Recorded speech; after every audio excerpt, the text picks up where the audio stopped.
Badan Nasional Penanggulangan Bencana menyiapkan 3 unit helikopter waterbombing untuk menangani kebakaran hutan dan lahan di wilayah Sumatera Selatan.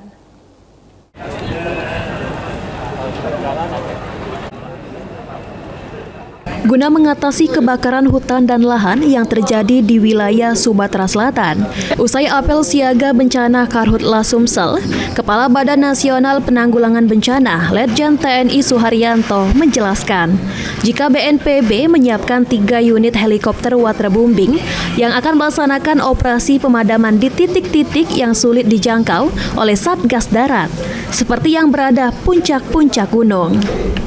Untuk satu hari, 2 unit helikopter waterbombing memadamkan api secara bergantian, sehingga titik-titik api cepat dipadamkan. Setiap helikopter akan beroperasi selama 4-5 jam setiap hari. Untuk heli waterbombing per hari ini ada 3 unit. 3 unit dia melaksanakan operasi pemadaman di titik-titik yang tidak bisa dipadamkan oleh hujan dan oleh Satgas Darat. Misalnya ada di puncak-puncak gunung yang susah didatangi, itu disiram oleh heli waterbombing. Dia body system, saya perintahkan body system. Jadi paling tidak ada 2 heli yang memadamkan api, jadi bergantian. Jadi tidak habis hanya untuk ngambil air itu apinya semakin besar ya.